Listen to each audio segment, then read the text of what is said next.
Bom, irmãos, vamos então falar sobre a Reforma Protestante, que é um dos capítulos mais interessantes da história da Igreja. E é interessante especialmente para nós, porque a Reforma se relaciona diretamente com a nossa herança doutrinária, né? Todos nós estamos ligados de alguma forma à Reforma Protestante. As denominações evangélicas todas têm alguma conexão, por mais indireta que seja, mas tem uma conexão com a Reforma Protestante. E aqui não dá para ver, acho que está muito claro aqui para ver essa foto, mas depois nós vamos ver essa foto melhor, porque aqui é uma foto do castelo de Wartburgo, e nós vamos ver depois aí porque esse castelo está aí, ok? Mas tem uma foto dele de dia. Então vamos ver aí as primeiras informações sobre a Reforma Protestante. Onde está a minha canetinha? No meu bolso, ok. Se fosse uma cobra, minha avó diria. Ok. Princípios básicos da Reforma Protestante. Primeiro deles, sola scriptura. A Reforma Protestante inovou ao dizer que existem bases diferentes de autoridade, fonte de autoridade única. Na visão católica, a autoridade não é só a Escritura, a autoridade é também a tradição, a fonte de autoridade é também a tradição, aquilo que o Papa diz em suas encíclicas, as interpretações da Igreja, as interpretações autorizadas da Igreja, os escritos dos pais da Igreja, tudo isso são fonte de autoridade dentro do romanismo. A igreja protestante, o protestantismo rompeu com essa visão e apresentou uma visão nova de autoridade, dizendo, olha, a autoridade última, a autoridade final em questões de fé e de prática é só a Escritura, somente a Escritura é a autoridade. Por isso nós que somos crentes, quando nós queremos dirimir questões relacionadas à doutrina, ao comportamento do crente, as grandes questões doutrinárias, grandes questões éticas, o que nós fazemos? Nós nos reportamos à Escritura. E quando alguém tem uma posição, a nossa tendência, quando nós estranhamos essa posição e dizemos, mas eu nunca ouvi falar disso, nós dizemos, você pode mostrar na Bíblia?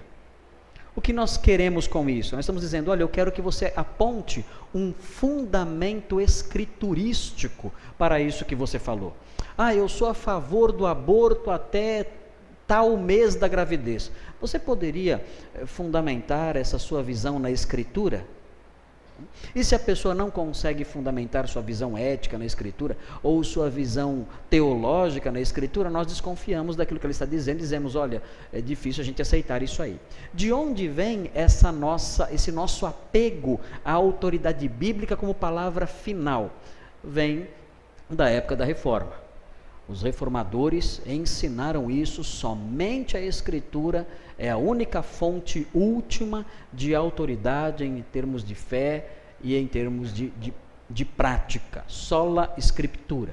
Um outro princípio básico é o sola gratia e sola fide. Esse é um princípio soteriológico.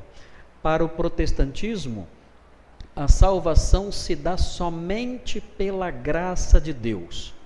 É só a graça de Deus a fonte, a causa final, a causa primária da salvação do homem. O homem não é salvo por seu esforço próprio ou por seus méritos. O homem é salvo pela graça de Deus. E a Reforma Protestante dá muita ênfase também à graça eletiva de Deus. Isso vai gerar polêmicas no século XVII, com propostas diferentes. Por exemplo, a proposta de Armínio e os remonstrantes, que vão dizer, olha, a graça de Deus salva, mas não necessariamente a graça eletiva, mas sim a graça preveniente. Essa graça é a graça de Deus que leva à salvação. O arminianismo vai propor isso em 1609, em 1618, o Sínodo de Dort vai se opor a isso, apresentando os famosos 5 pontos do calvinismo na Holanda. Então, essa discussão vai crescer e vai tomar um vulto maior algum tempo depois, 100 anos depois do início da Reforma. Mas, seja na sua versão arminiana ou na sua versão calvinista, o protestantismo realça, de alguma forma, a graça de Deus na salvação. É diferente do pelagianismo. O pelagianismo, que existiu nos dias de Agostinho de Hipona, o pelagianismo dizia o seguinte: olha, é perfeitamente possível alguém agradar a Deus sem o auxílio da graça. O homem pode viver sem pecar, com base só na sua decisão própria, sem que Deus o ajude. É perfeitamente possível isso. E qual é a base para esse pensamento? Pelágio dizia: a base é o fato de Deus mandar viver em santidade. Se Deus manda viver em santidade e eu sou incapaz de viver em santidade, então Deus é injusto. Se Deus manda, é porque eu posso, basta eu querer. E posso sem a ajuda dele, basta eu decidir. Então o pelagianismo dizia isso, escrachadamente. Agora, o pelagianismo, essa versão tão crua, né, do desprezo não pela graça, mas pela necessidade da graça, que era própria dos pelagianos iniciais, isso nós não temos visto no protestantismo atual, né? O que nós vemos no protestantismo atual é uma visão diferente do modo como Deus usa a sua graça. No arminianismo, a graça de Deus sendo preveniente, dada a todos e capacitando a todos para buscar a Ele. No calvinismo, a graça salvadora sendo eletiva, Deus dá a graça salvífica aos seus eleitos, de modo que, de alguma maneira, ao longo da vida, um dia eles se curvarão aos pés de Cristo e serão salvos. Isso sempre, essa graça inclui a sola fide. A pessoa é salva pela graça de Deus, mas sempre mediante a fé, nunca pelas obras, sempre mediante a fé. A fé é o que chamamos de fé salvadora. Há também no meio evangélico hoje em dia, existe aí debate acerca disso, qual é a fonte da fé, né? O calvinista vai dizer: a fonte da fé sempre é a graça de Deus, é a graça que concede a fé. O arminianismo vai dizer: olha, a fé, ela depende da decisão que a pessoa pode tomar, de ter ou não a fé. Mas os dois modelos, tanto o arminianismo como o calvinismo, vão dizer que a fé é necessária dentro do protestantismo. No protestantismo, sola fide e sola gratia estão presentes em qualquer versão aí do protestantismo histórico, do protestantismo clássico, mas com essas diferenças de entendimento. No arminianismo, a sola fide existe, é só pela fé, mas essa fé, o homem, qualquer um pode ter desde que decida. Ele dá esse passo voluntariamente e ele pode dar esse passo porque a graça de Deus é dada a todos igualmente, de modo que todos têm condições de dar esse passo de fé. No calvinismo não. No calvinismo a graça salvífica é dada aos eleitos, e os eleitos então eles recebem a fé como um dom de Deus. A sua vontade é trabalhada pelo convencimento do Espírito, que convencendo-os eficazmente leva-os a crer, de modo que a fonte da fé é a atuação eficaz do Espírito Santo. Mas, enfim, os dois modelos acolhem a graça e a fé.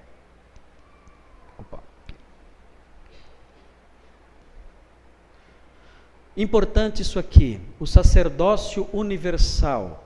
Na Igreja Católica, só a elite episcopal detém o status de sacerdotes. E o que é um sacerdote? É alguém que tem acesso a Deus, entre outras coisas. O sacerdote tem acesso a Deus. Então, ele pertence a uma elite espiritual. Ninguém pode se achegar a Deus sem a intermediação do sacerdote, que na Igreja Católica é o clero. Então, o clero é composto por sacerdotes que podem realizar o sacrifício da missa. Eles podem, diante do altar, realizar o sacrifício da missa, da hóstia. Eles podem interceder por você diante de Deus, podem absolver você dos seus pecados, porque são representantes de Deus diante de você e de você, seus representantes diante de Deus. Então eles abrem esse acesso a você. No protestantismo é crido que o sacerdócio é de todos os crentes, com base em 1 de Pedro 2,9, entre outros textos. Vós, porém, sois sacerdócio real, reis e sacerdotes. Então isso significa que o crente, ele tem individualmente acesso a Deus. Então a reforma protestante valoriza o indivíduo, tá? A pessoa é valorizada dentro da igreja, porque a igreja não é o clero. No protestantismo, a igreja não é o clero. No protestantismo, a igreja é o conjunto de salvos, o conjunto de eleitos, o grupo de crentes, das pessoas que foram alcançadas pela graça salvadora de Deus. Isso é a igreja e isso é o grupo de sacerdotes. Eu posso orar por você, eu posso interceder, eu posso ter acesso direto a Deus, não preciso procurar um padre, um sacerdote para ter esse acesso. Então, esses 3 princípios foram fundamentais para a reforma protestante, que mudaram completamente a visão da relação do homem com Deus, a questão da autoridade também, de fonte de autoridade, e a questão de como o homem pode ser salvo. Muito bem. Então, o primeiro nome que naturalmente nos vem à mente quando nós estudamos a reforma protestante é o nome de Martinho Lutero, ok? Eu tenho algumas informações sobre Martinho Lutero. Nasceu em Eisleben, na Alemanha, era filho de pais pobres e rigorosos, sua mãe era muito supersticiosa. Martinho Lutero foi criado num lar muito exigente. O pai de Martinho Lutero era um homem muito rigoroso, muito áspero. Martinho Lutero teve dificuldades no relacionamento com seu pai, inclusive na fase adulta. O pai de Martinho Lutero foi absolutamente contra a entrada de Martinho Lutero num mosteiro e se opôs a isso até o final, sempre se opondo. Quando Martinho Lutero disse que queria ser monge, o pai dele quase bateu nele. Então, ele foi um menino pobre, sofreu muito na sua infância, devido às necessidades da família, e cresceu nesse ambiente de castigos. A sua mãe era muito rigorosa também, e o castigava sempre, qualquer coisinha que ele fizesse. Ele recebeu a melhor educação possível, dentro das possibilidades dos seus pais. Estudou com os irmãos de vida comum, e ingressou na Universidade de Erfurt para cursar Direito. Esses irmãos de vida comum pertencem a um grupo de místicos. Houve nessa época, comecinho do século XVI, finzinho do século XV, houve um movimento. Na realidade, esse movimento começou já no século XIV, um movimento místico, em que pessoas não contentes com a teologia escolástica, não contentes com a igreja formada pelo escolasticismo, buscavam um relacionamento mais próximo com Deus. Porque o escolasticismo dos séculos XI, XII, XIII, era um escolasticismo extremamente acadêmico e frio. Os padres, os monges, os pastores, eles só estudavam Aristóteles e filosofia. Era perfeitamente possível você ser doutor em teologia sem nunca ter lido a Bíblia, só lendo Aristóteles. As matérias versavam em torno da lógica aristotélica, giravam em torno de debates racionais sobre a existência de Deus, sobre a ética, sobre a lógica. Esse era o assunto dos teólogos no período escolástico. E isso, o escolasticismo, ainda que tivesse produzido obras maravilhosas, argumentos que nós até hoje estudamos, os argumentos de Tomás de Aquino, por exemplo, nós nos debruçamos e conhecemos esses argumentos de Tomás de Aquino sobre a existência de Deus, sobre a linguagem que Deus usa na Bíblia para falar com o homem, os argumentos de Anselmo de Canterbury, sobre a expiação. São argumentos riquíssimos, belíssimos, importantes, que nós aprendemos com esses argumentos e podemos até usá-los na nossa evangelização, no nosso ensino. Mas essa ênfase no raciocínio, essa ênfase na razão, essa ênfase na filosofia, nos argumentos lógicos acerca dos diversos assuntos, isso tudo não dava elementos espirituais para as pessoas viverem, e nem trazia o calor espiritual de que nós precisamos para viver a vida cristã. A vida cristã não pode ser meramente acadêmica. Nós não podemos ter uma igreja voltada só para o estudo, para a análise do grego, do hebraico. Agora estou falando mal do grego e do hebraico. Não. Nós não podemos ter uma igreja voltada só para aquela ênfase teológica, o tempo todo mergulhando nos segredos da teologia, tentando desvendar isso. Isso é importante e deve existir. Mas a igreja não pode ter só isso. A igreja tem que dar atenção para outros aspectos que compõem a própria psicologia humana, que são as emoções, os sentimentos da pessoa, a necessidade que ela tem de sentir alegria, a necessidade que ela tem de vibrar, de participar de um culto cheio de entusiasmo, cheio de emoção até. Nós somos seres emocionais, não é errado ficar emocionado num culto, nós podemos ter isso. A palavra de Deus deve falar ao nosso coração, aquecer o nosso coração, incendiar a nossa alma. E isso tudo faltou no escolasticismo, a ênfase só acadêmica. Por causa disso, então, surgiram esses movimentos místicos a partir especialmente do século XIV, a devoção moderna. Os irmãos de vida comum, que Martinho Lutero conheceu, eram pessoas que buscavam isso, buscavam uma ênfase um pouco mais piedosa, um pouco mais devocional na vida cristã, e menos lógica, menos cerebral na vida cristã. E Martinho Lutero sofreu essa influência, que foi uma influência positiva. E nós não podemos falar, não dá tempo de falar sobre os movimentos místicos nas nossas palestras nessa conferência. Ok. E olha o que acontece. Ele, com medo de morrer numa tempestade, estava na floresta e houve uma terrível tempestade. Ele pensou que ia morrer, e ele, com medo de morrer nessa tempestade, ele fez um juramento a Santa Ana, dizendo que se ele fosse socorrido, ele entraria num mosteiro. Martinho Lutero sempre teve medo do inferno, sempre. A marca desse homem, em grande parte da vida dele, é o pavor diante do juízo de Deus. Martinho Lutero sofre, ele sofre até o ponto de experimentar angústias, torturas físicas por causa disso. Ele fica apavorado só em pensar em ter que comparecer diante de um Deus que é justo e é vingador do mal. Sempre esses pensamentos deixaram Martinho Lutero em pânico, sempre. Isso é bom. Falta um pouquinho desse medo no homem moderno. O homem moderno precisa um pouquinho desse medo, de um Deus que é justo, que é punidor do mal. Falta um pouco isso. Martinho Lutero tinha isso em demasia, de forma até exagerada. Okay? E ele então faz esse juramento: se eu escapar da tempestade, eu vou entrar no mosteiro. E adivinha o que aconteceu? Escapou. Então teve que entrar no mosteiro. E olha lá, ele ingressou no mosteiro agostiniano. Olha aí, Martinho Lutero era agostiniano, Ordem dos Agostinhos.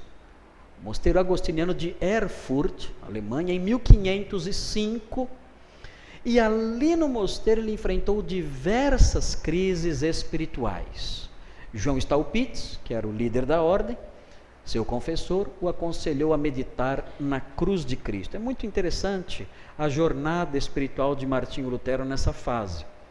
Martinho Lutero, jovem ainda, ele não conseguia, mesmo estando no mosteiro, ele não conseguia encontrar paz no coração, diante da possibilidade de um dia se encontrar com Deus.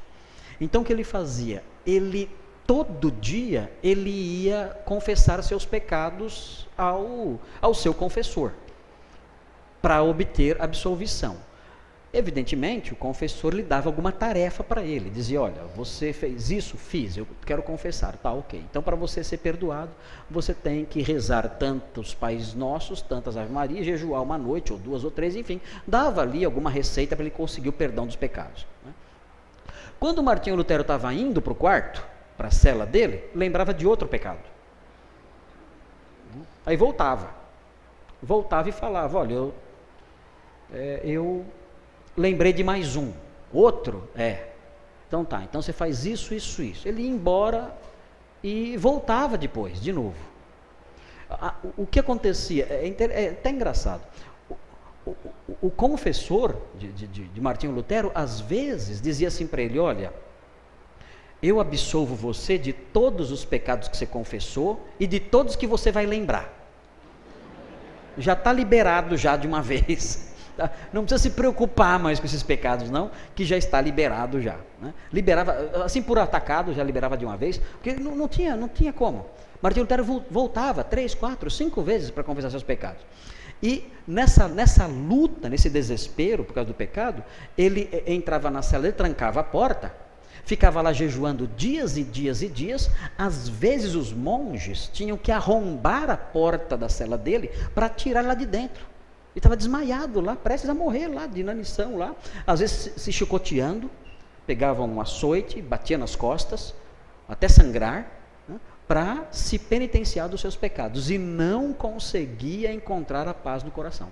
Fazia tudo isso, sofria tudo isso, e continuava sem paz no coração, desesperado, querendo obter o favor de Deus. Staupitz, quando o viu, e chamou a atenção, aquele moço todo ferido e marcado por macerações e por tantos flagelos, ele perguntou, quem é aquele jovem ali?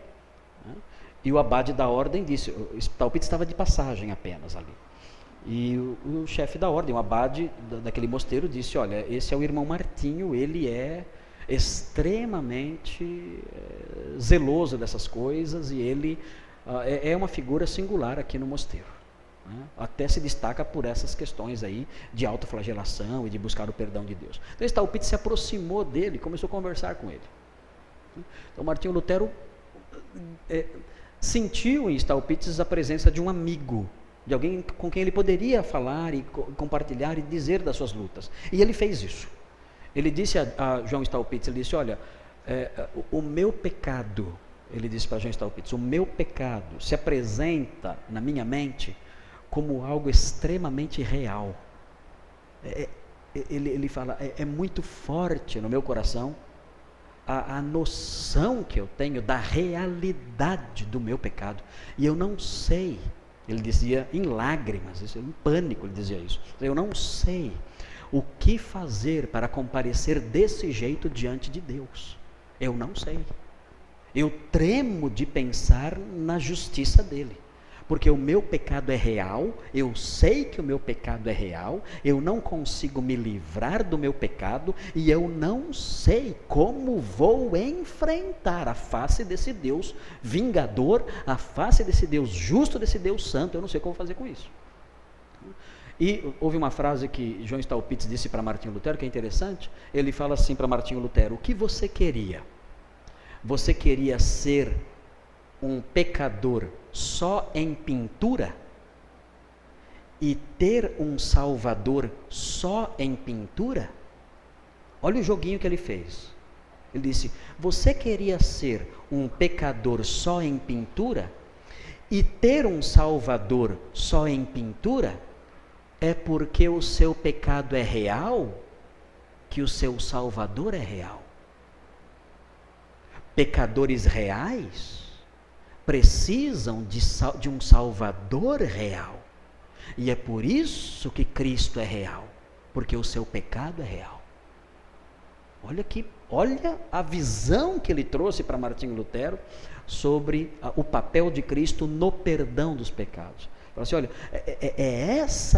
essa sua miséria, é exatamente essa sua desgraça espiritual que é verdadeira. Eu não discordo de você, eu não vou te dar um tapinha nas costas falando, não, o seu pecado não é tão grave. Não, eu concordo, o seu pecado é grave. A nossa condição é deplorável, nós estamos perdidos diante de Deus, mas é por causa dessa realidade terrível que Deus enviou um Salvador verdadeiro. Você pode confiar nele, porque o Salvador real, ele salva pecadores reais. Então, com diálogos como esse, Martinho Lutero começa a ter contato com um mundo novo, uma visão nova. A visão da graça de Deus, do perdão de Deus, da extensão do seu amor em dar seu filho. Mas isso aconteceu aos poucos. No dia que John Staupitz disse isso para Martinho Lutero não começou a chorar e aceitou Jesus e foi lindo e cantou um hino e não foi assim. Esses pensamentos foram se instalando lentamente na mente de Martinho Lutero. Ele aos pouquinhos ele foi assimilando a verdade do Evangelho que Staupitz ia instilando na sua mente. Isso aos poucos. A conversão dele mesmo vai acontecer mais para frente, quando ele vai ler as Escrituras e vai se deparar com um versículo bíblico que toca profundamente ao seu coração, né? E a fé nasce no seu coração. Mas houve uma trajetória antes disso. Okay? A conversão de Martinho Lutero, ela não é que ela aconteceu aos poucos, mas houve uma trajetória até o ponto em que ela aconteceu. Deus foi preparando o coração dele para a conversão que se deu posteriormente. Muito bem. De volta à universidade, adotou o nominalismo, rejeitando a teologia natural do escolasticismo medieval. Okay? O conceito nominalista já é um conceito que realça um pouco, pensamento escolástico é um pouquinho complicado, mas o nominalismo é diferente do platonismo e do aristotelismo. No platonismo, só falar rapidinho, no platonismo existe uma realidade além, no mundo ideal, do qual este mundo é apenas um reflexo. Isso no platonismo. Isso tem implicações para a visão de mundo, para a teologia, que não dá para falar agora.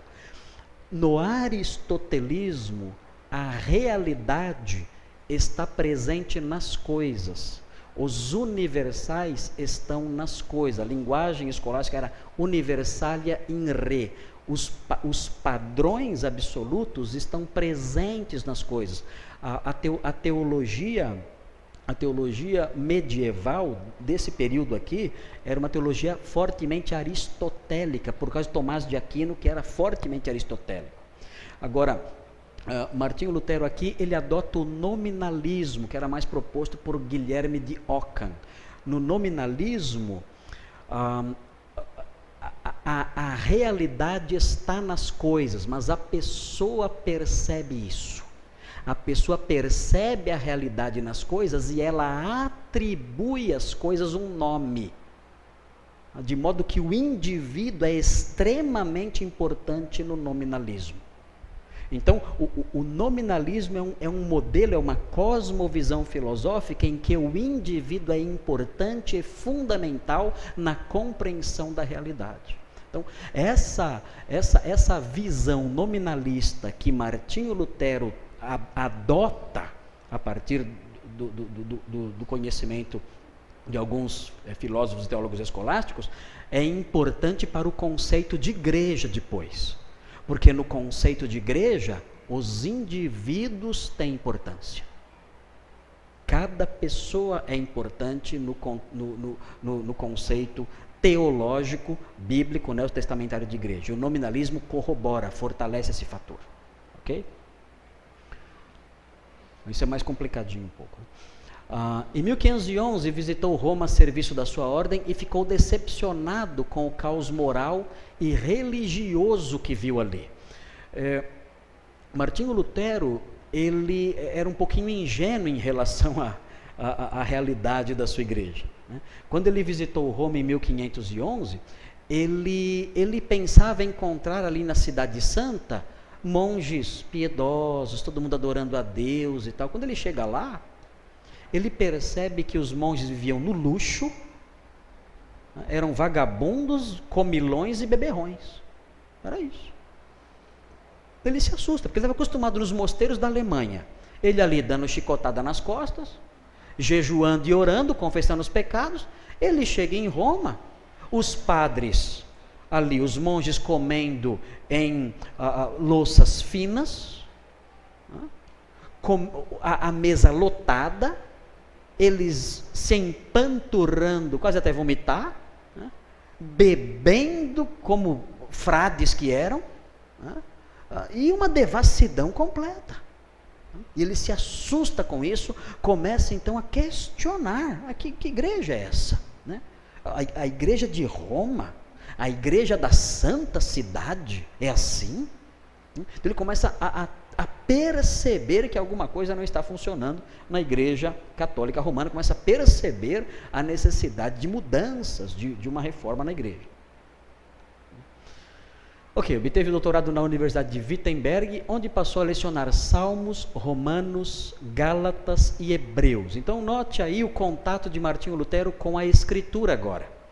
Começa a estudar a Bíblia e o contato com a Bíblia. Claro que ele já tinha tido algum contato, até por meio de Johann Staupitz, mas agora ele vai ter um contato mais direto com a Sagrada Escritura. É esse contato com a Sagrada Escritura que faz Martinho Lutero descobrir um mundo novo. Ok? Lembrem-se que, nesse tempo, ter acesso às Bíblias era algo muito difícil. Né? Ter acesso ao deixa eu ver, vou colocar aqui as fotos dos pais dele. Ter acesso aos escritos bíblicos não era fácil. Né? A imprensa não tinha sido inventada ainda. O Novo Testamento grego de Erasmo de Roterdã não tinha sido publicado ainda. Nós estamos vivendo aqui nessa época, o Renascimento é um período em que, além do interesse pelas artes plásticas, que nós vimos que era algo próprio dos papas, existia também o humanismo. Mas o humanismo desse período não é como o humanismo que nós entendemos hoje. Hoje o humanismo tem um sentido um pouco... O humanismo do período iluminista é uma ênfase no homem em detrimento de Deus. O homem é o centro de tudo. Agora, o humanismo dessa época, do renascentismo, é um humanismo em que as pessoas se voltam para as humanidades, que abrangem as artes, como eu já mencionei. O humanismo abrange as artes e as letras clássicas. Então, nesse período, há um interesse pelo estudo das línguas originais, o grego e o hebraico. Isso ajudou muito a Reforma Protestante. Por quê? Porque estudando grego e hebraico, e ainda mais depois, quando chegou o Novo Testamento de Erasmo, quando foi publicado em 1516, um ano antes da Reforma, foi publicado o Novo Testamento de Erasmo, que era grego, Novo Testamento grego. O estudo disso, do grego, pôde fazer com que os teólogos comparassem o texto do Novo Testamento real com a teologia da igreja e perceber que havia um abismo entre o ensino dos apóstolos e o ensino dos papas. O ensino dos apóstolos e o ensino da igreja institucionalizada. Então foi muito importante o humanismo renascentista, porque despertou a atenção das mentes mais iluminadas para o estudo das letras clássicas. E esse estudo das letras clássicas revelou uma igreja nova. Como a igreja dos apóstolos. Leram, descobriram como era a igreja dos apóstolos. Não tem nada que ver com essa igreja que estamos tendo aqui. Isso que está diante de nós é um espantalho, não é nem uma caricatura da igreja original. É uma distorção simplesmente indescritível do que nós vemos aqui nos escritos dos apóstolos. Não tem comparação. Tanto em termos de funcionamento, tanto em termos institucionais, como em termos doutrinários e éticos. Não há semelhança nenhuma. A instituição que vemos diante de nós, a igreja, não se parece em nada com a instituição da igreja dos apóstolos. As doutrinas são totalmente diferentes e a ética nem se fala. Então foi muito importante o Renascimento para a Reforma, porque trouxe os olhos dos intelectuais para o texto do Novo Testamento grego. E as línguas originais, não só o grego, mas o hebraico também. A queda de Constantinopla Lembra que eu falei que os muçulmanos tomaram Constantinopla em 1453? A queda de Constantinopla também favoreceu isso. Por quê? Por que a queda de Constantinopla também favoreceu isso? A queda de Constantinopla favoreceu isso porque em Constantinopla se falava grego. E quando Constantinopla caiu, os intelectuais de Constantinopla fugiram para onde? Dava para ir para o sul? Para o sul não dava, era só muçulmano. Dava para ir para o leste? Mais leste ainda? Não. Só muçulmano também. Para onde eles foram? Para o ocidente. E quando o intelectual foge às pressas, o que ele leva de mais precioso com ele? Ele leva os livros. Se pega fogo na sua casa, o que você salva? Depende de quem você é. Alguns vão salvar a televisão. Alguns vão salvar o colchão. Alguns vão salvar o cofre. Se é um estudioso, vai salvar os livros. Então, os intelectuais de Constantinopla fugiram para o ocidente levando seus livros e colocaram então os intelectuais ocidentais em contato com a língua grega, que se interessaram por isso aí também, começaram a estudar. Além disso, na Espanha árabe, existia um filósofo chamado Averroes. E o que Averroes tinha feito? Averroes tinha traduzido na Espanha árabe os escritos de Aristóteles. Então isso despertou também a atenção dos ocidentais para a filosofia grega também. E querer estudar também a filosofia grega na própria língua. Então olha quantos fatores, né? Quantos fatores se relacionaram com a reforma protestante. Quando Martinho Lutero propõe a reforma, isso foi de maneira informal, né? Mas quando a reforma eclode na Alemanha, o mundo está preparado. Até a queda de Constantinopla cooperou com isso. Então, não tem nada a ver, tem tudo a ver. A queda de Constantinopla favoreceu a reforma protestante, em virtude desse contato que existiu entre a cultura grega, a língua grega, o intelectualismo grego com o Ocidente, provocado pela queda de Constantinopla. Olha aí os pais de Martinho Lutero, Hans e Margareta. São pessoas pobres e rudes, né? Pessoas muito rudes. Aí Martinho Lutero.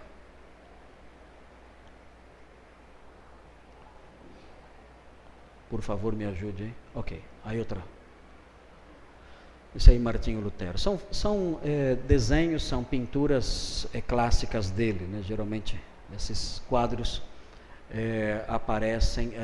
A cidade de Wittenberg é uma cidade onde essas obras geralmente estão expostas, né? Seja na casa de Melanchthon, seja no próprio mosteiro de Wittenberg, esses lugares todos históricos detêm essas fotos, essas pinturas, esses desenhos, esses grafites de Martinho Lutero.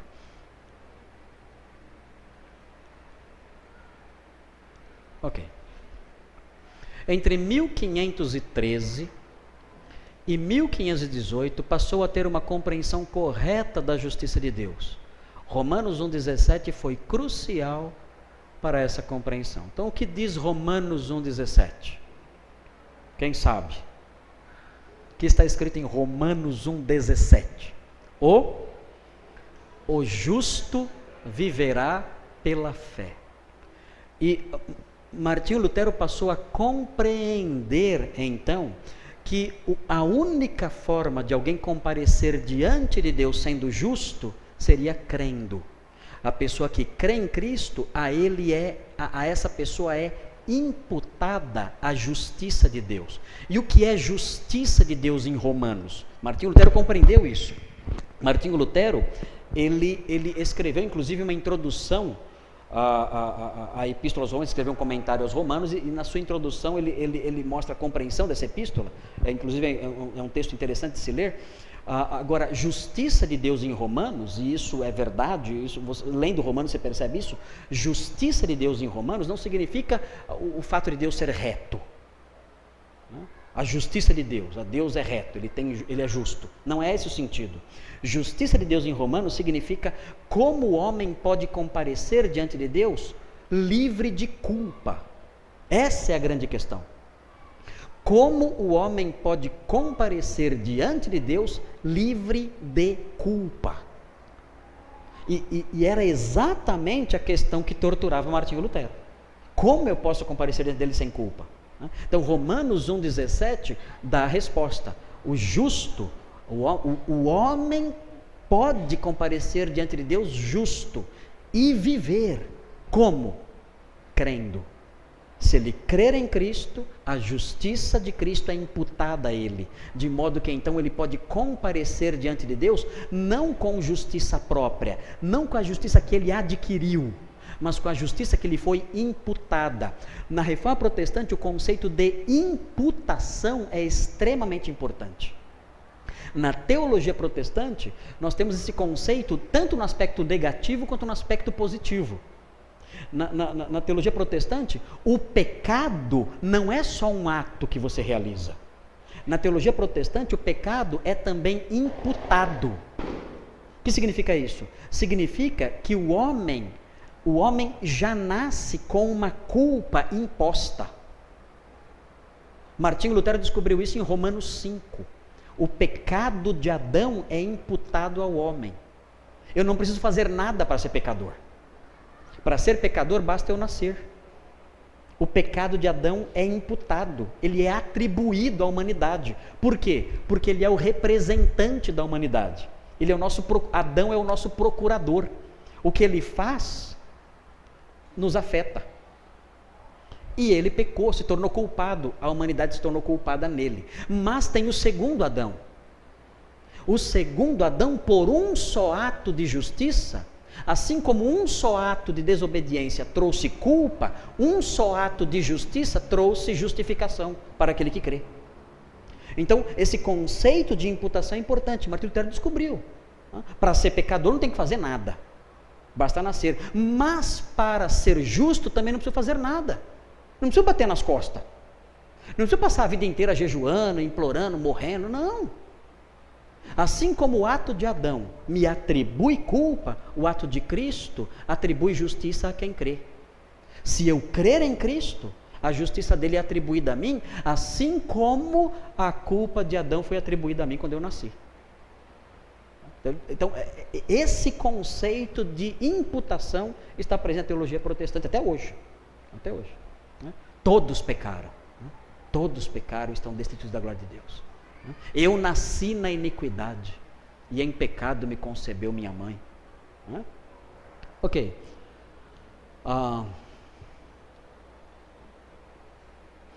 Muito bem. Olha então o que acontece aí. Olha só o que vem então depois que Martinho Lutero se converte e tem esse primeiro contato com a fé genuína, a fé verdadeira. Dizem que ele voltou para Roma e estava na escada santa, subindo lá em São João de Latrão. Falei para vocês da escada santa, não falei? Martinho Lutero estava subindo aquela escada de joelhos, ali. E ele estava pensando: o justo viverá pela fé. O justo viverá pela fé. Pensando nisso, ele chegou na metade da escada, ele se levantou e foi embora. Não continuou. O justo viverá pela fé. Isso que eu estou fazendo é absolutamente inútil. Não vou continuar fazendo isso. Foi embora. Nunca mais voltou. Não quis mais saber disso. Ok. Quando então começa o conflito que vai fazer a reforma eclodir? Quando acontece? Veja aí. O conflito começou com a venda de indulgências pelo dominicano João Tetzel, contratado pelo arcebispo Alberto de Mogúncia, que queria levantar fundos para a construção da Basílica de São Pedro e para pagar empréstimos. Como levantar dinheiro para construir a Basílica? Como pagar as dívidas? Vamos vender o perdão de Deus. E quem seria a pessoa para vender o perdão de Deus na Alemanha? Inclusive na Saxônia, na região onde estava Martinho Lutero. João Tetzel. João Tetzel, se tem um cabra safado, é esse aí. Aqui fala assim, né? Cabra safado. Né?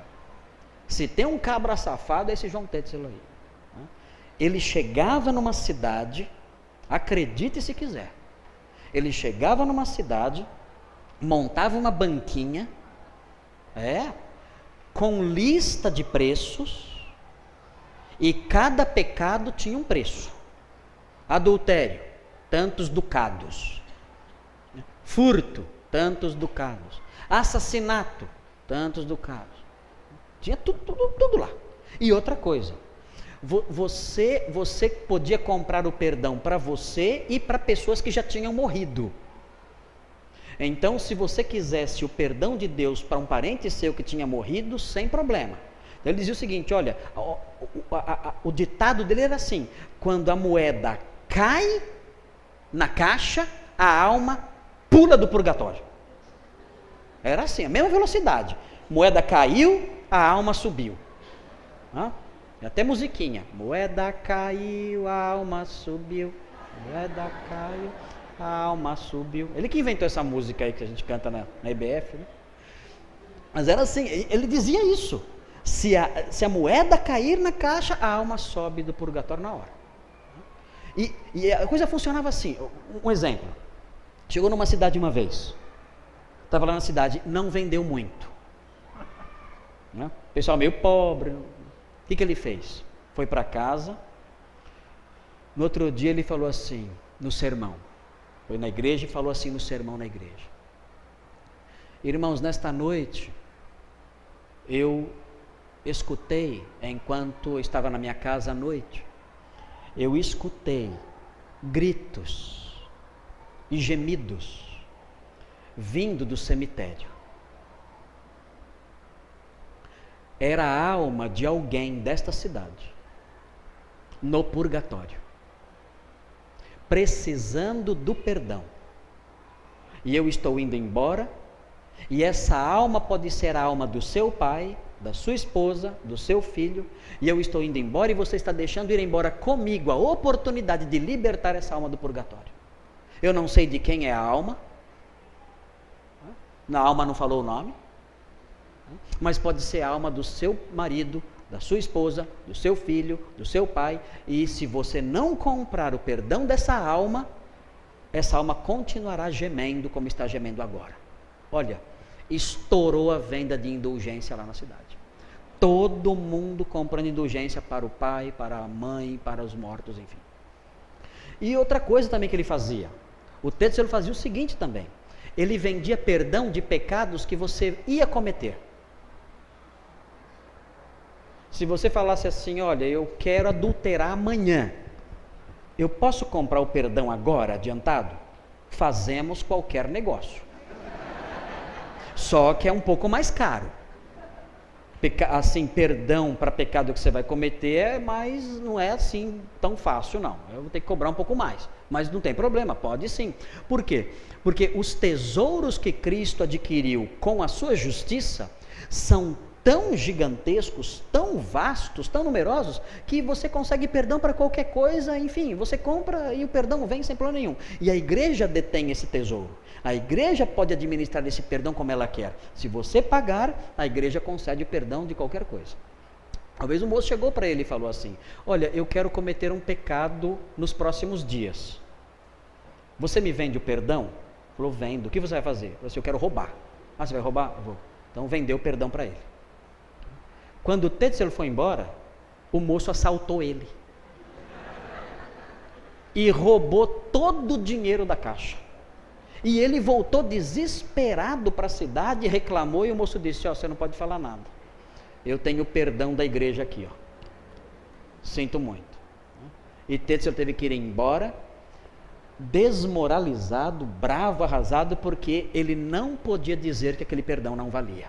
Se ele dissesse que não valia, seria um tiro contra si mesmo. Então ele teve que deixar o moço com o dinheiro. Então vejam a que ponto chega. Agora, Tetzel chegou onde estava Martinho, na Saxônia estava Martinho Lutero, e Martinho Lutero viu os efeitos disso. Quando Martinho Lutero ia dizer para alguém, né, ele ainda crente, mas ainda dentro daquela visão católica romana, quando ele chegou, quando ele ia ouvir o pecado de alguém na confissão auricular que já tinha sido imposta já por Inocêncio III, a pessoa falava alguma coisa de pecado, ele falava, você tem que fazer isso, isso, isso. Ele falava, não preciso fazer nada, eu já comprei o perdão, eu não preciso do perdão da igreja mais, que eu já comprei o perdão. Martinho falava, você tem que abandonar o seu pecado. Ele falava, não precisa abandonar meu pecado, eu já comprei o perdão.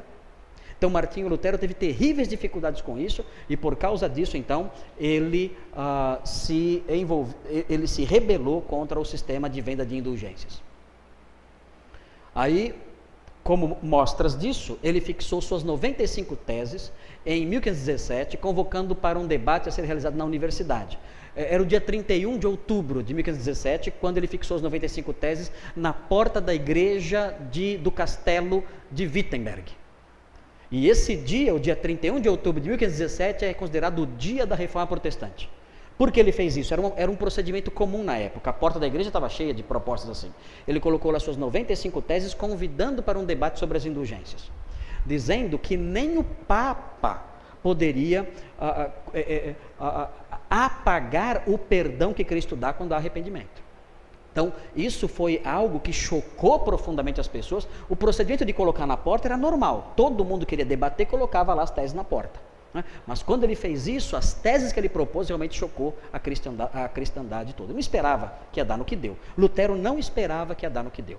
Ele realizou um trabalho, uma ação comum, sem imaginar no que ia dar. A partir de então, debateu com vários representantes da igreja, sendo excomungado em 1520 pelo Papa Leão X. Leão X promulgou uma bula chamada Exsurgi Domine, levanta-te, Senhor, para expulsar Martinho Lutero da igreja. O que Lutero fez com a bula? Ele queimou a bula de excomunhão. Ele queimou.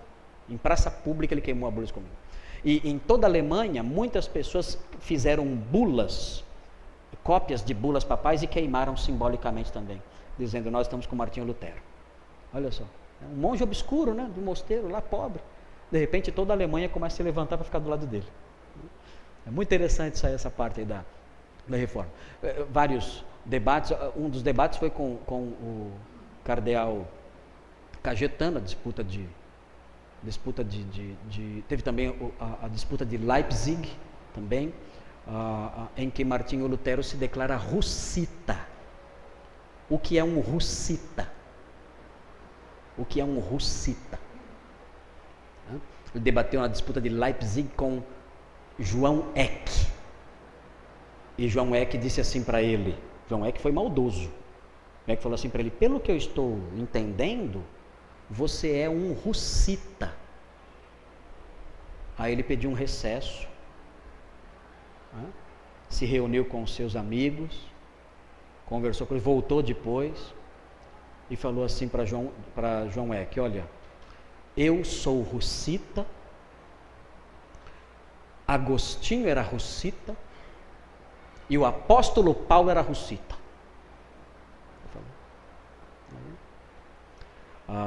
Isso colocou ele em risco, porque russita é um seguidor das doutrinas de João Hus.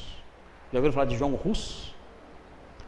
João Hus foi condenado à fogueira no Concílio de Constança em 1416. 100 anos antes, ele era reitor da Universidade de Praga e ele já ensinava as doutrinas bíblicas, as doutrinas protestantes, e por causa disso foi condenado à fogueira em Constança, João Hus. Quando isso gerou terríveis abalos políticos, guerras entre a Alemanha e a Boêmia. E Martinho Lutero disse: olha, eu sou russita, ou seja, eu fecho com esse homem. Dizendo com isso que a Igreja Católica havia errado, que a doutrina dele não era a doutrina da Igreja Católica. E de fato estava certo. Martinho Lutero era russita, como nós somos russitas. Nós somos russitas, seguidores de João Hus. Se você quiser ler a história de João Hus, leia o livro dos mártires. O livro dos mártires de John Foxe. Então você vai conhecer a história de João Hus, uma história linda. Se você ler a história de João Hus e não chorar, procure um médico. Em 1520 escreveu A Liberdade do Cristão, O Cativeiro Babilônico da Igreja e A Pela Nobreza Cristã da Nação Alemã. São obras de protesto. Aqui em 1521 compareceu diante de Carlos V na Dieta de Worms. Olha que perigo isso aqui. João Hus foi condenado numa reunião semelhante, na Dieta de Worms, onde foi condenado como herege e banido, sob a proteção de Frederico o Sábio, que era um eleitor. O que era um eleitor na Alemanha? Era um governador de um dos estados alemães. Os alemães a Alemanha era dividida em eleitorados, que eram estados, e cada príncipe tinha o seu eleitorado, cada príncipe era o eleitor. Então, Frederico o Sábio era eleitor da Saxônia e era amigo de Lutero. E então Frederico o Sábio protegeu Martinho Lutero. Então Frederico o Sábio protegeu Martinho e levou Martinho Lutero para o castelo de Wartburgo, onde ele traduziu o Novo Testamento para o alemão. Dizem que Castelo Forte foi inspirado no castelo de Wartburgo, que fica, naturalmente, na Alemanha, na Saxônia, no alto de uma montanha, rodeado por uma grande floresta. Castelo de Wartburgo. É um castelo pequeno, mas é um castelo bem seguro. E ele ficou lá, ele foi sequestrado. Quando ele saiu de Worms e rompeu com o império e com a igreja, já tinha rompido com a igreja, agora rompeu com o império. Quando ele saiu de lá, ele foi raptado. Apareceram alguns cavaleiros e pegaram ele e levaram embora. Raptaram ele. Ele foi contra a vontade dele que ele se isolou, mas foi bom, porque protegeu ele do assassinato e também deu a oportunidade dele trabalhar no Novo Testamento alemão, além de outras coisas que ele fez. De volta a Wittenberg, consolidou a reforma que se difundiu por toda a Europa. Ele voltou para Wittenberg, especialmente porque existiam alguns pregadores que se diziam profetas, os profetas de Zwickau, e eram profetas anabatistas, ou algo parecido com isso. A definição de anabatista nessa época é muito nebulosa, meio difícil a classificação dos anabatistas nesse período, mas eles eram profetas que enfatizavam muito dons espetaculares. E eles chegaram em Wittenberg e começaram a pregar doutrinas pentecostais, por assim dizer. Espírito Santo, demônios e coisas assim, doutrinas fortemente voltadas para essa vertente mais chocante, né, da espiritualidade pentecostal. E Martinho Lutero os repreendeu e os expulsou da cidade. Eles começaram a gritar, levantaram as mãos, começaram a gritar: Espírito, Espírito, Espírito. Martinho Lutero falou o seguinte: o Espírito que vocês estão invocando, eu quero encontrá-lo para dar um tapa no focinho do Espírito que vocês invocam. Foi a resposta dele. Os caras ficaram quase loucos com essa resposta. E ele os expulsou da cidade. Não permitiu que esse movimento se instalasse ali. Ok, muito bem. Acho que agora tem algumas gravuras aqui. Deixa eu ver se é agora que vem. Que o Papa Leão X é o Papa que excomungou Martinho Lutero. O arcebispo Alberto da Mogúncia, que que estabeleceu a venda de indulgências na Saxônia. Aqui a caixa de coletas do Tetzel, ali que você botava o dinheirinho para conseguir o perdão.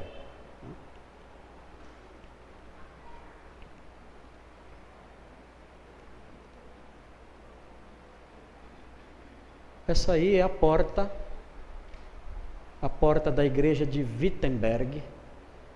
É um castelo. É que é assim, isso aí é um castelo, e esse castelo tem uma igreja, uma grande igreja. E a porta dessa igreja do castelo é onde ele fixou as teses. Ali estão as teses ali. Claro que isso é uma cópia, né? Lógico. Essas teses, elas foram colocadas em metal, e dentro da igreja elas foram fixadas na parede, as 95 teses. Até hoje está lá.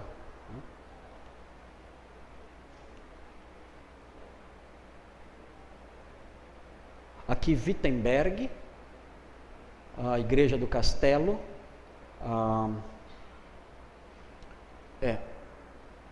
Aqui, na realidade, aqui é a praça central de Wittenberg, e ao fundo aqui é a igreja do castelo. Aqui é a cidade de Wittenberg.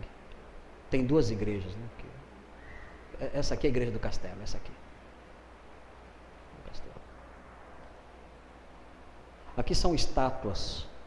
Aqui, estátuas de Lutero e Melanchthon.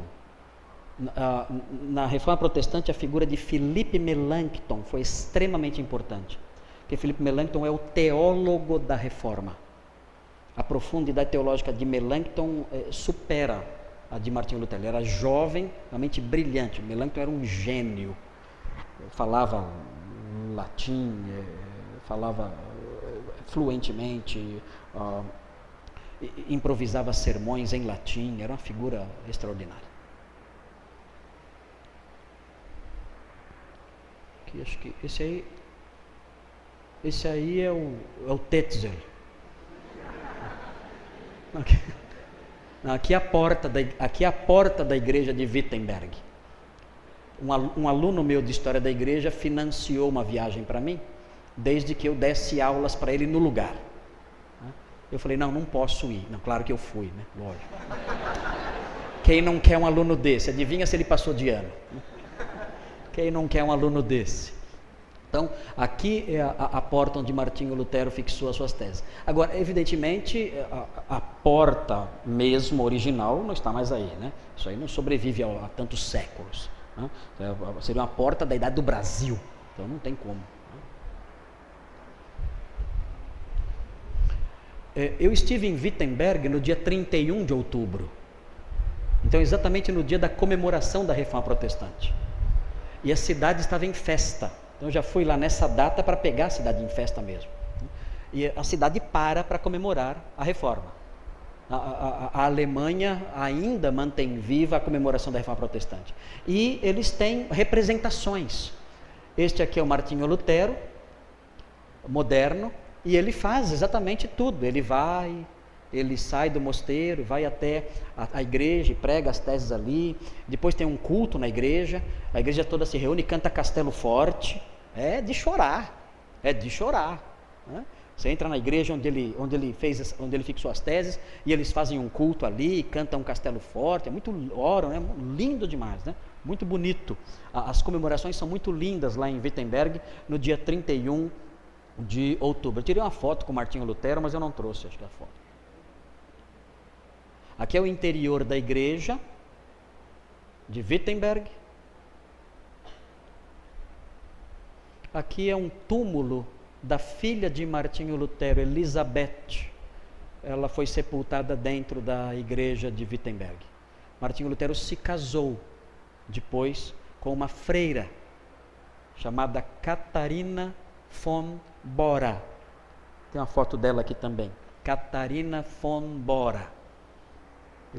Os historiadores dizem que ele disse para ela o seguinte: Catarina, vamos embora.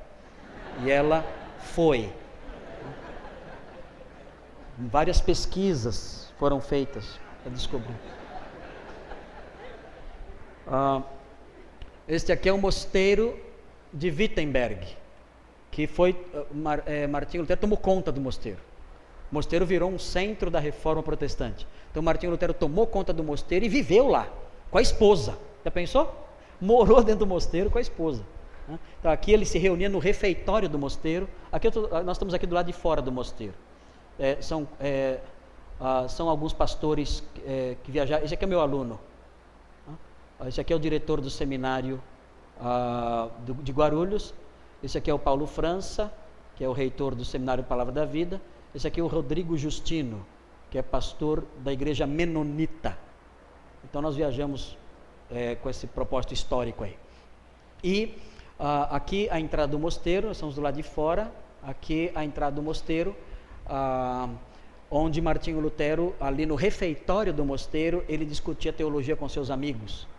Tem inclusive as conversas ao redor da mesa de Martinho Lutero, que havia um aluno dele ia copiando as conversas.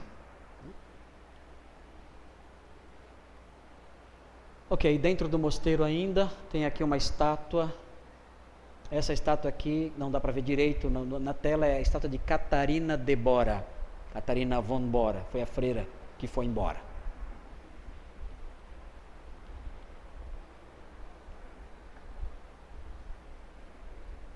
Aqui também não dá para ver, que é o refeitório do mosteiro de Wittenberg. Tem um pedacinho, mas a claridade não permite ver a mesa aí do mosteiro, do refeitório do mosteiro.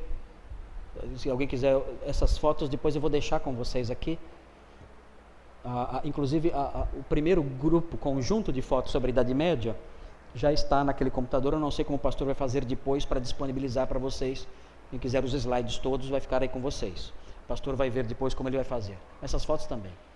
Aqui, aqui atrás, é a casa de Lutero dentro do mosteiro de Wittenberg. Lutero sempre foi muito pobre, mesmo depois de ter ficado famoso e influente em toda a Alemanha, ele permaneceu muito pobre. A casa de Martinho Lutero, isso aqui, olha, é um buraco. É um buraco, literalmente, um buraco. Você entra, é baixinha assim, fria, feia, mas ele viveu lá com a sua esposa o resto da vida. Na pobreza, na humildade, ele nunca usou da sua influência, da sua fama para ganhar dinheiro, nunca. Sempre foi um homem humilde, simples, pobre, um pregador, e viveu a vida toda desse jeito. A casa dele é um testemunho disso. Aqui é Catarina de Bora, até que ela é bonitinha, né? Até que a Catarina é uma gracinha. E essa aqui é a casa de Melanchthon, em Wittenberg. Melanchthon, o teólogo da Reforma. Melanchthon era um homem que tinha uma posição social melhor. A casa dele é muito melhor que a casa de Lutero, morava numa casa bonita, uma casa ampla. Mas tem outra casa, tem outra foto da casa dele. Aqui é o fundo da casa dele. Aqui no fundo da casa de Melanchthon tinha, olha a casa dele, que casa excelente. Então ele era uma pessoa melhor situada em termos financeiros. E aqui o fundo da casa dele, aí, ele ia fazer churrasco aí de vez em quando.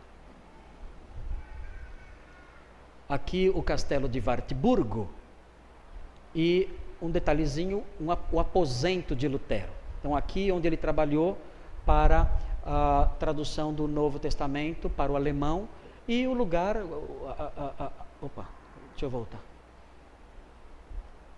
Vou voltar aqui.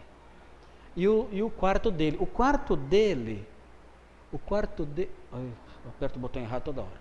Volta lá, por favor. Voltar. Isso. Ok. O quarto de Martinho Lutero é este quarto aqui ou este aqui. O quarto de Martinho Lutero. Entrando no castelo do lado direito. Então é este, tenho quase certeza que é esse quarto aqui, o quarto de Martinho Lutero. Acredito que seja este aqui, este ou este, onde ele ficava ali trabalhando, traduzindo as escrituras. Okay? Muito bem, já são 8h20, nós temos que encerrar, mas eu tenho aqui slides também sobre a teologia de Martinho Lutero, que é algo que foge um pouquinho do nosso propósito, que é a história da igreja e não história do pensamento. Mas eu vou deixar com os irmãos também isso, para que os irmãos conheçam também algo do pensamento de Martinho Lutero, a teologia, especialmente a teologia da cruz. Okay? E no próximo encontro nosso, eu quero apresentar para vocês um outro reformador, que tem várias informações aí para os irmãos, muita coisa para aprender. Pode ir passando para mim? Mais rápido, por favor. Pode passar depressa.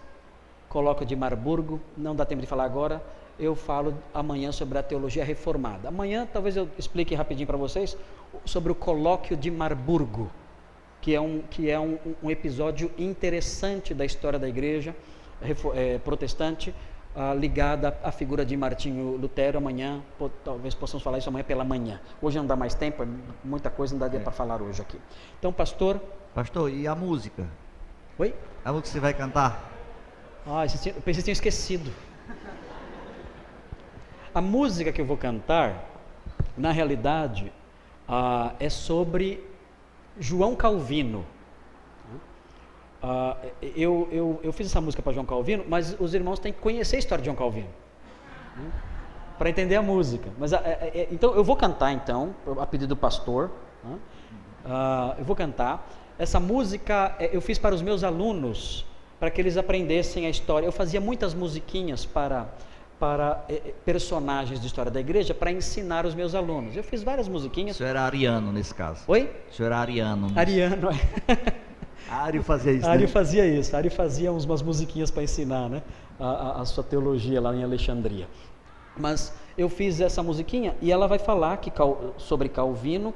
Ela fala que Calvino era uma figura baixa, ele era magrinho, ele era magro, barbudinho. O Calvino era muito parecido comigo,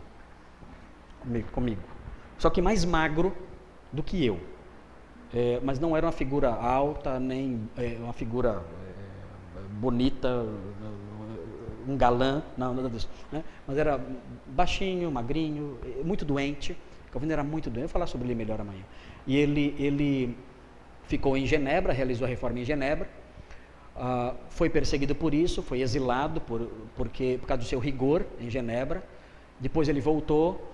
No exílio ele conheceu uma moça, se casou com essa moça, teve um filho com ela, o filho morreu. Ele permaneceu em Genebra até o final da sua vida, dando mostras de bastante seriedade, bastante vigor. Claro, todo personagem da história eclesiástica é passível de críticas severas, e Calvino não escapa das críticas dos seus algozes e inimigos, né? E muitas delas são justas, muitas críticas a Calvino são justas, porque realmente ele cometeu alguns erros, alguns excessos que nós não podemos concordar de forma nenhuma. Mas eu acredito que Calvino, ele mais contribuiu do que trouxe prejuízo. Acho que esse homem, Calvino, realmente foi uma bênção para a igreja cristã, o pai da teologia reformada. Eu, como reformado, creio que nós devemos muito a João Calvino. Então eu vou cantar a música dele. Eu quero um violão de nylon. Eu não sei tocar violão de aço. Mas a minha voz é feia, eu não sou cantor, né? Vocês têm que perdoar. Não é uma apresentação musical. Vocês têm que perdoar. É só um recurso didático. Aliás, eu fiz uma música pegando vários personagens da igreja. Calvino, Damaso, que era o pai da igreja no século II. Não, eu vou ficar de pé mesmo. Damaso e Crisóstomo também. Então eu fiz uma música para todos eles, uma música só, mas eu vou cantar de Calvino hoje. Se me der vontade, eu canto a outra. Então tem que diminuir o meu volume aqui. Disso aqui.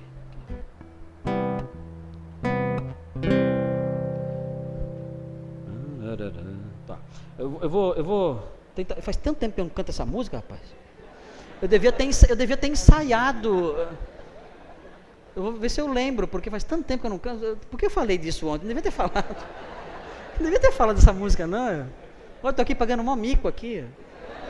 De São Paulo até aqui pagar mico para cearense não é fácil, não. Mas tudo bem. Era magrinho e fraquinho, dava dó. Para estudar ambicionava ficar só. Mas o Farel fê-lo ficar lá na Suíça. Pela reforma trabalhou e sem preguiça. Por seu trabalho não merece uma canção, porém um hino. O seu nome era João Calvino. Tinha que ser alguém bem antinatural para abalar toda a igreja medieval. Como escritor com os romanos fez a quebra e implantou sua reforma em Genebra. Se colocado na balança, esse irmão foi bom menino. O seu nome era João Calvino. Fica a lição de quem da raia não fugiu. Mesmo no exílio sua força foi a mil. Vamos seguir o seu exemplo na história. nos alegremos, pois é nossa a vitória. Dê um sorriso, não importa se é Colgate ou Colinos. Importa é sermos Joões Calvinos.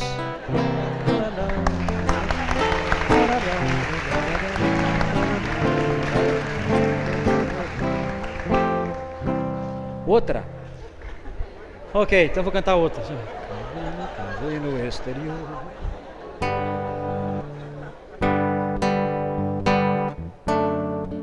Deixa eu ver se eu lembro.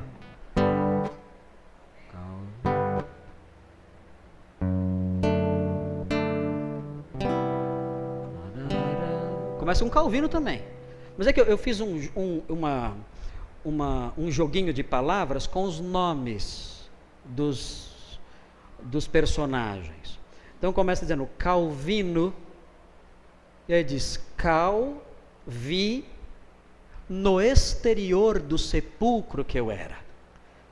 Então ele vai contando a conversão, é um testemunho de conversão construído a partir dos nomes dos personagens da história da igreja. Ok? É um testemunho de conversão com os nomes.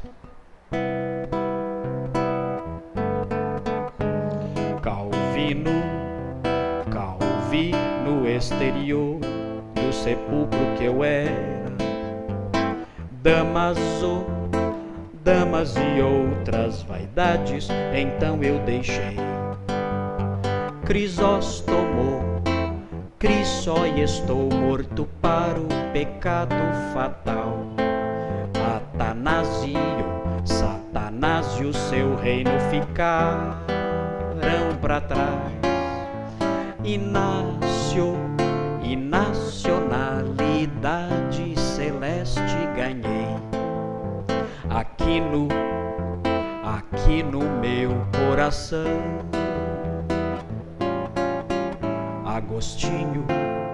Agostinho de libertação.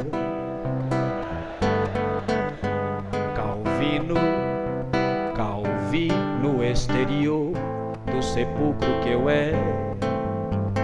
Damas e outras vaidades, então eu deixei.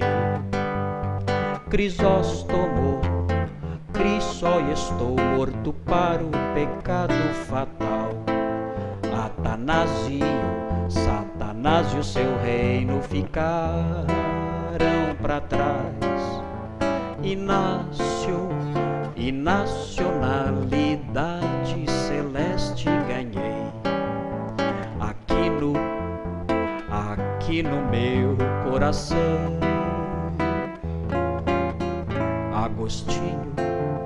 Agostinho de libertação.